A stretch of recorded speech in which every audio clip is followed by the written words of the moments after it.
Riviera, Wildcat, GNX. Buicks used to be sick. So when I heard that the current Buick Regal was being discontinued, I was shocked, astounded, and dumbstruck that Buick was still around? I don't see a Buick. How are these beige mobiles that are known for not being known making enough money to stay afloat? Is Buick secretly good? Well, kinda. Let me explain. What do you think of when you imagine modern-day Buicks? That's the question I'm sure their head of marketing optimistically asked a North American focus group, only to be met with blank stares.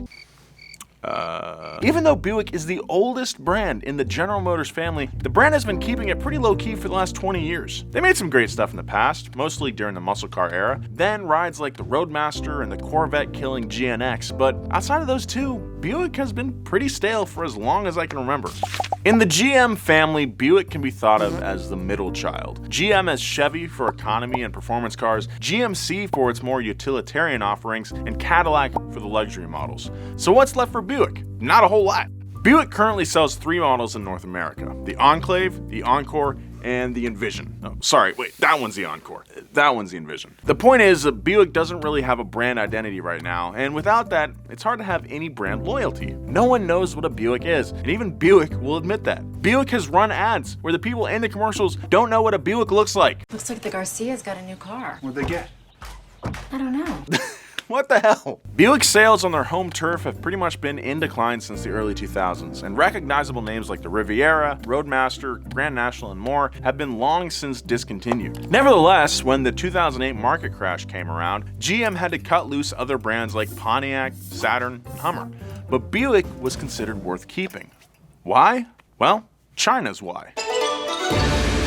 Unlike the North American market, Buick is a hot brand in China. GM regularly sells around 1 million Buicks a year over there. The image of Buick is very different from the drab and bland picture we get over here. Buicks are not only the stylish choice for businessmen and women, but it's also a brand that pulls in younger buyers as well. The average Buick buyer in China is under 35, while the average buyer over here is 59 as of 2015. So why is Buick doing so much better in China than it is here? Well, if we look back at the history of China, Buick has been in the public eye for a while.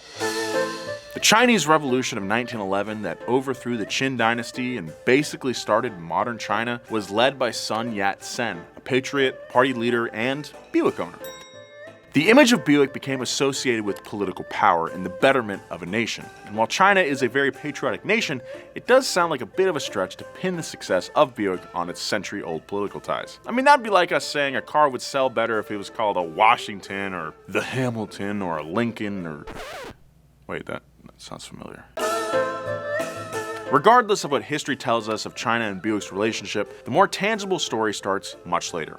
In 1990, GM partnered with the Shanghai Automotive Industry Corporation to make vehicles that were exclusive to the Chinese market. At the time, no other American manufacturer had any kind of deal like this, and GM began to tap into a market that Ford and Dodge could not. By 1997, SAIC and GM had started an entity with a 50% investment from each partner, and by 1999, they began selling models exclusive to the Chinese market. This is what they started with, the Buick Gl8. This luxury minivan was built in Shanghai and designed specifically for the Chinese market. It had seating for 8 adults, mounted screens, leather seats. This thing was basically a limo. In fact, that was the idea. In China, the minivan is the preferred way of moving groups of adults around, as opposed to the perceived opulence of a limo in early 2000s America. And honestly, this sounds way more practical than a stretched Hummer, so I'm on board. Buick became GM's home field advantage in a huge economic market that other US brands were struggling to tap into. It wasn't until 2012 that Ford struck a similar deal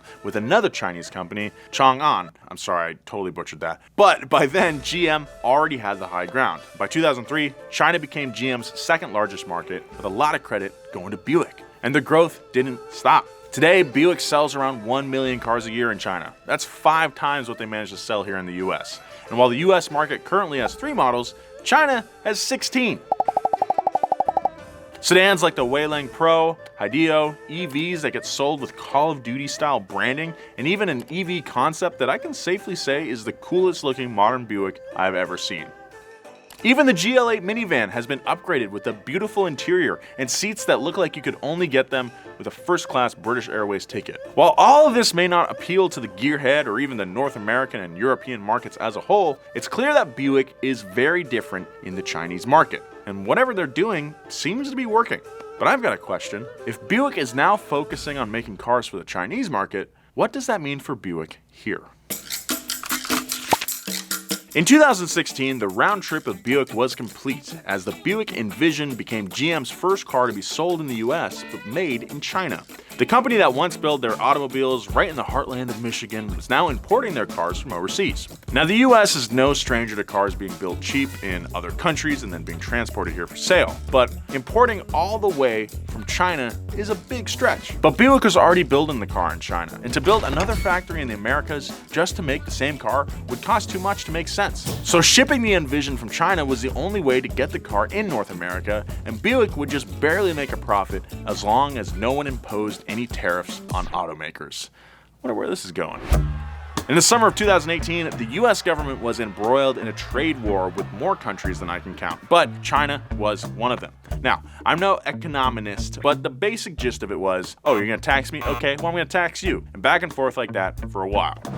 The result was that imports from China would be taxed as much as 25% more. Buick, who would have had to pay those extra taxes to import their Envision, submitted for an exemption in the hopes that being an American company would help them skirt this international issue. It's kind of like when you go over to your friend's house to watch the game and they start fighting with their partner right next to you. Asking out loud not to be involved is just gonna get you involved, take it from me. The Trump administration denied GM's request for the exemption, then proposed a new tax. In 2019, the Trump administration then announced a plan for an added import tax for automakers on cars that were not built in the US. This 25% tariff was intended to motivate automakers to build factories here in the US, creating jobs and contributing to the national GDP. But in the short term, it meant that anyone buying their cars in Mexico, Puerto Rico, or China would have to charge the American buyer an average of $4,500 more for the same product.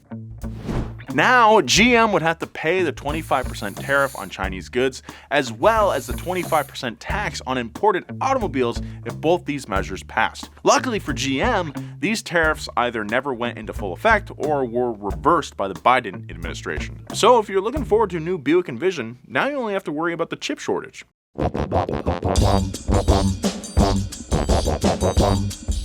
Okay, I think that if Buick wants to do well in the North American market, they should learn from what they did in China. They built and designed cars catered specifically to that market. The GL8 is a staple of Buick in China, but it wouldn't sell nearly as well here. And the car that they did import, the Envision, well, it's just another crossover SUV in a sea of crossover SUVs.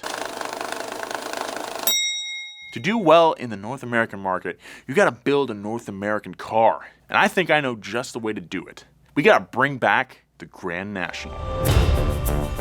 The Buick Grand National was a boxy, badass staple of the 80s, which may very well be the last cool Buick. It was a turbo V6 powered, blacked out, two-door that shared a platform with the Chevy Monte Carlo, and at one time was the fastest car GM made. Faster than the Corvette, by a lot. GM already has a 360 horsepower twin-turbo V6 in the Cadillac CT5V. So let's put that engine in the 300 pounds lighter Camaro chassis, and bam! You got a cool Buick for the first time in over 30 years. And this car doesn't even need to be a GM parts bin car. Buick has done cool stuff in the past on their own. In 1970, the Buick GSX was one of the last muscle cars before the oil crisis, and it made 510 foot-pounds of torque. That was the highest torque output for an American car, and the GSX held that record for over 30 years.